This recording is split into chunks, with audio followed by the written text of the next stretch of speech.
Tessier, en charge de ce beau projet sur l'évaluation des premiers soins psychologiques à Urgence Santé.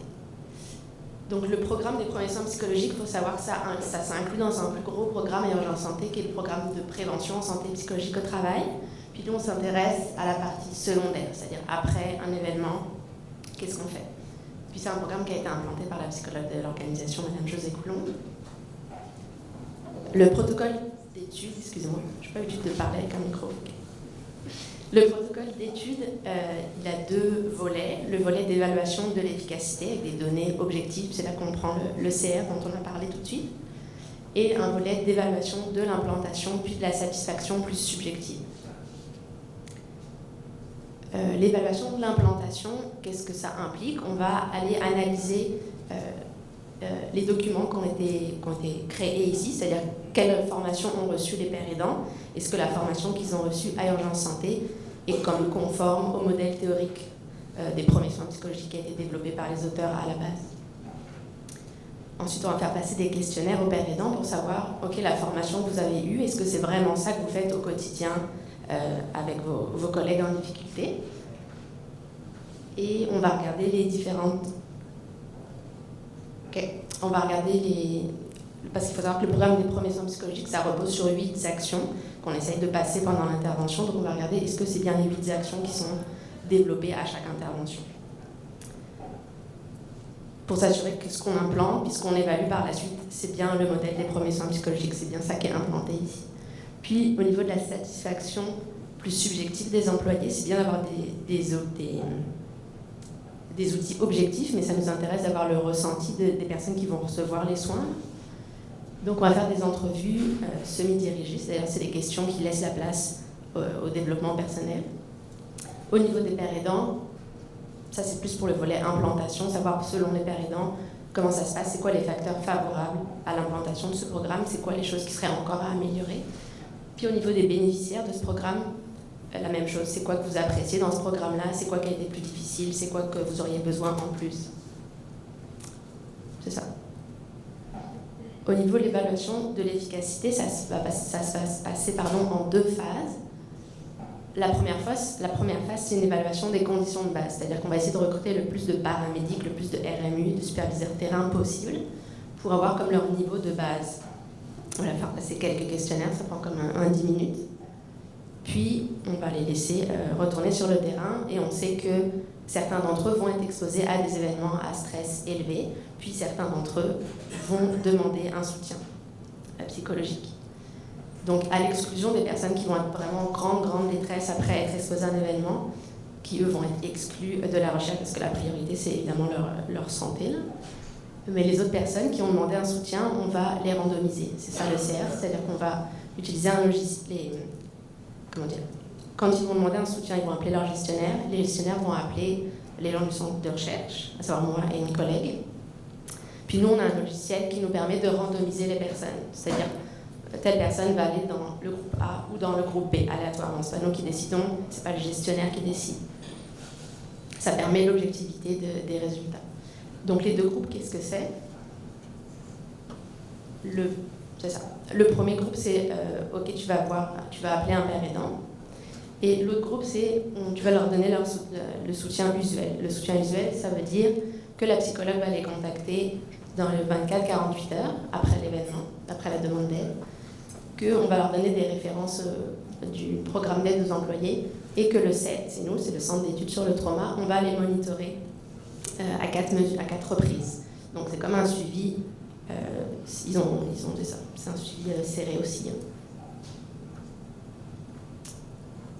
Là, ça reprend un petit peu ce que j'ai dit.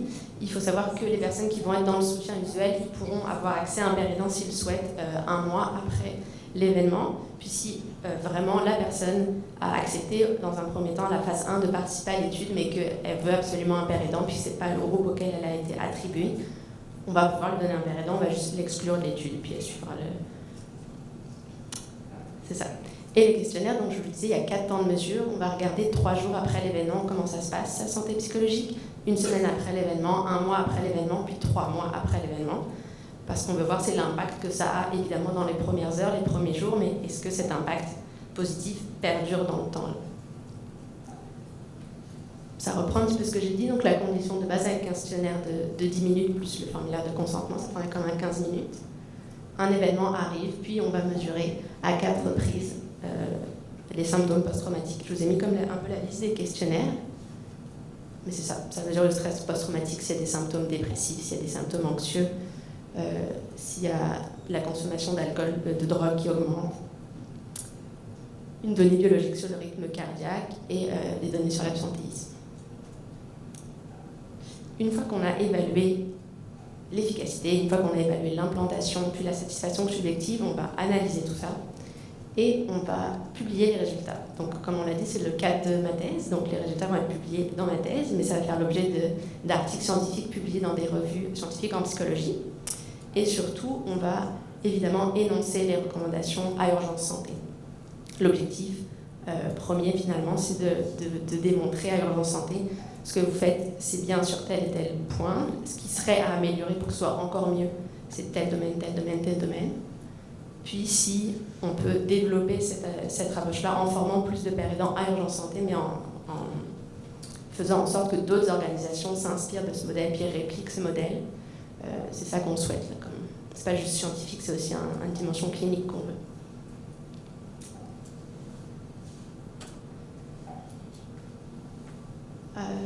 C'est un peu ce que j'ai déjà dit, c'est le processus que vont faire les gestionnaires une fois qu'il y a une demande de soutien. Ils vont avoir un outil pour dépister les cas critiques qui étaient montés par la psychologue. Donc si c'est un cas critique, on le sort de l'étude. Si ce n'est pas un cas critique, ils nous appellent au centre d'études sur le trauma, puis nous on randomise soit au soutien usuel, soit au père aidant. Dans tous les cas, évidemment, l'employé est pris en charge et est suivi. En termes de population, c'est quoi les nombres de personnes qu'il nous faut pour avoir des résultats qui vont dire quelque chose? Sur la phase 1, on veut recruter le plus de monde possible, autour de 600 personnes idéalement, parce que parmi ces 600 personnes, c'est seulement quelques personnes qui vont demander un soutien psychologique par la suite. Donc en phase 2, nous, ce qu'on voudrait pour avoir des résultats qui permettent de généraliser ce qu'on obtient comme résultat, c'est comme 70 personnes, 70 participants. Donc 35 dans un groupe, puis 35 dans un autre groupe. Puis la répartition aléatoire aussi, ça permet que ça se fasse rapidement les 35-35. Dernière chose, au niveau de l'échéancier, ça commence pas mal aujourd'hui, l'implantation de cette étude-là. Puis on va aller informer les gestionnaires, évidemment, informer les paramédics, les RMU.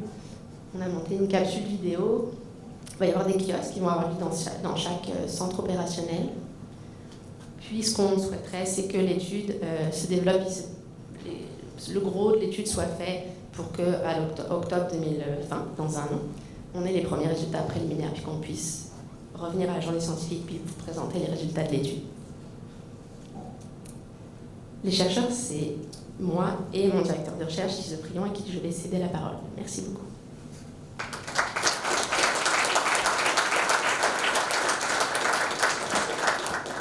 OK, bonjour tout le monde. Oh, je parle fort. Est-ce que vous m'entendez si je prends pas le micro? Oui, OK.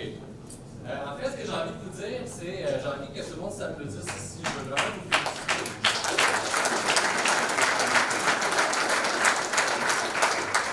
Pourquoi? Moi, je suis au centre d'études sur le trauma, ça fait plusieurs années. Maintenant, je suis co-directeur. Mais depuis 2008-2009, le centre d'études sur le trauma, c'est vraiment spécialisé sur la notion du trauma au travail.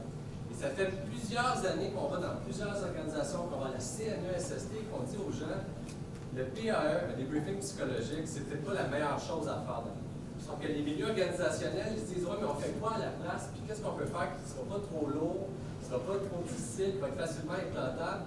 Et là, nous, ça fait longtemps qu'on parle de la notion des pères aidants, mais il y a combien d'organisations qui participent à ça en ce moment? Très, très, très peu au Québec, au Canada et même aux États-Unis. Donc, quand on nous a interpellés en disant qu'on a déjà, nous, un programme de pères aidants des premiers soins psychologiques. On était vraiment contents de l'entendre parce qu'il y a vraiment une grande difficulté organisationnelle à accepter d'aller vers les proches aidants et d'aller vers les premiers soins psychologiques. Donc, c'est pour ça que je voulais vous féliciter. Mais en même temps, je vais vous montrer à quel point, quand vous parlez d'innovation, vous êtes avant-gardiste. Je ne sais pas si vous savez, là, mais en ce moment, au Canada, l'enjeu du trauma chez les personnels de sécurité publique est rendu une priorité. Ainsi que ça fait déjà 2 ans là, que le gouvernement fédéral investit plusieurs sommes de millions de dollars justement sur cette question-là. Et c'est ce qui fait que le projet, en ce moment, est financé par les IRSC, donc l'Institut de recherche de santé du Canada. Mais en plus, j'ai fait mes petits devoirs, j'ai fait une petite enquête rapide tantôt. Je sais que vous êtes aussi pour relever du ministère de la Santé et des Services sociaux. Oui? Bien, c'est dans le maintenant, si vous avez regardé le niveau, l'action, la prévention, les enjeux prioritaires, la santé psychologique, le dépistage des employés de la santé et des services sociaux est rendu la première priorité. Donc, vous êtes vraiment avant-gardiste. Ce qui veut dire, c'est que les résultats de l'étude, les bonifications qu'on va proposer, ça va vraiment servir à plusieurs personnes en ce moment. Je veux juste vous dire qu'en ce moment, le SPVM, le CIM, la Sûreté du Québec, c'est tous des gens qui ont entendu parler de l'approche des PRNA, des premiers soins psychologiques, et qui nous demandent de l'implanter. On leur dit, attendez, voir les résultats si ça fonctionne, et chacune des organisations va devoir l'implanter de façon différente. Donc, c'est là un peu que je veux vous rassurer. Je suis content de ce que les gens entendent ici, parce que oui, c'est vrai, ça va amener un certain inconfort, laisser contrôler, randomiser. Parce que des milieux qui me demandent d'implanter les premiers soins psychologiques, on le fait de façon pilote. Donc, OK, on va faire ça dans 4-5 équipes. Là. On ne va pas le dire à tout le monde qu'il y a une nouvelle approche dans l'organisation. Comme ça, dans ces 4-5 équipes-là, on va pouvoir randomiser facilement. Tandis que vous avez déjà pour tout le monde.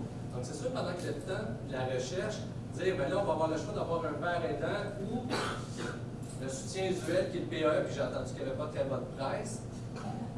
Ça me donne-tu vraiment de participer? Non. Okay. Je veux juste vous rassurer. C'est en études sur le trauma, on est qui? On est des chercheurs, mais surtout, c'est des psychologues cliniciens spécialisés en trauma depuis plusieurs années. On a des ententes de service avec le SPVM, avec le CIM, donc les gens connaissent la notion d'être premier répondant, intervenir en milieu d'urgence. Donc, le monitorage qui va être fait pour les participants va être alloué au soutien usuel, c'est à chaque semaine, c'est un de nos psychologues qui va les appeler, qui va regarder comment leur réaction va dans le temps. Et si on se rend compte que la personne est vraiment en détresse, on ne continue pas la recherche nécessairement. On va dire, bien, je pense que là, ça serait le temps de demander un père aidant.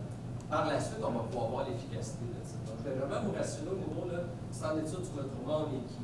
Et n'oubliez pas que dans ce projet de recherche-là, nous, on a un certificat d'éthique de recherche. Donc, les paramédics, les RMU qui vont vouloir participer, c'est vraiment confidentiel. L'employeur ici ne connaîtra pas qui va participer et qui ne participera pas. C'est pour ça que votre chef va nous appeler, puis c'est nous qui randomisons. Et nous, dans le fond, votre nom va être associé à un numéro que nous, on garde au centre d'études sur le trauma. Donc, c'est vraiment pour vous sécuriser par rapport à la confidentialité de votre participation. C'est juste ça que je voulais vous dire. Merci, puis on est là pour répondre à vos questions.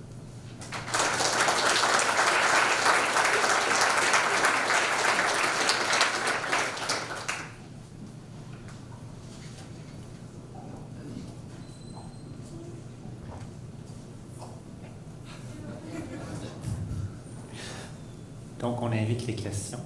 Soyez pas timides. On a quelqu'un, peut-être, on a pris un tout petit peu de retard, mais on va prendre une question ou deux. Monsieur Gaston. Dans votre phase 1, vous parlez de vouloir aller chercher 600 candidats.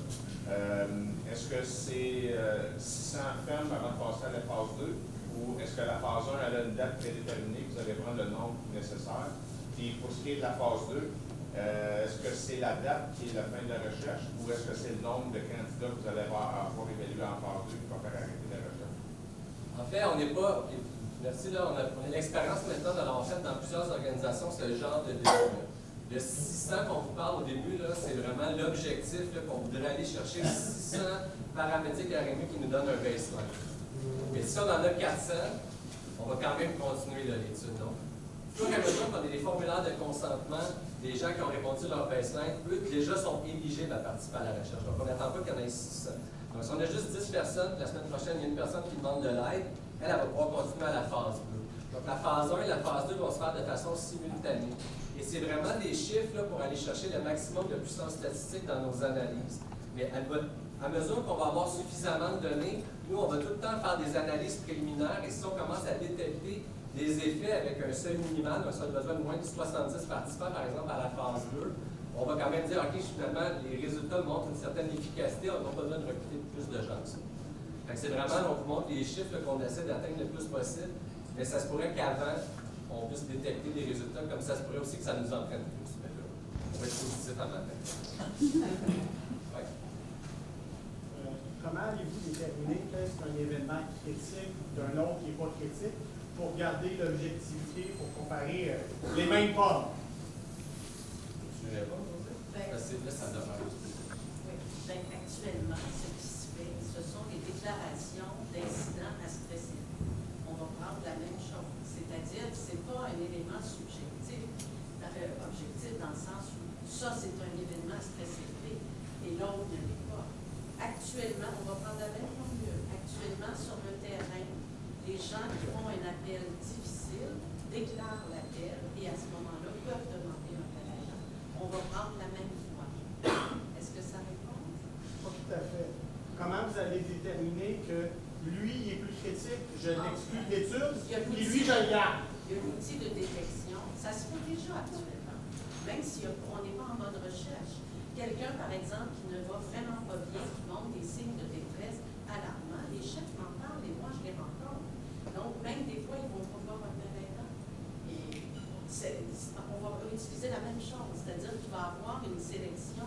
Si le gestionnaire a devant lui un père aidant qui est vraiment en grande détresse, à ce moment-là, avec l'outil de détection, il va m'appeler, il va être pris en charge par moi. Il ne participera pas à la recherche. Dans le fond, là, bientôt, les gestionnaires. Est-ce que ça répond plus, Sébastien? Ben, moi, c'était plus un point de vue objectif des chiffres. Je comprends tout le soutien qui est autour. Moi, c'était plus d'être capable de distinguer lesquels cas on va garder dans l'étude parce que c'est pas critique, versus les critiques qu'on va soutenir plus qu'on va. Mais je vais vous interrompre, malheureusement, pour qu'on respecte quand même l'horaire. Les chercheurs et José vont être là pour la journée, donc vous aurez l'occasion de pouvoir leur poser des questions supplémentaires qui vont pouvoir aiguiller votre réflexion. Merci beaucoup.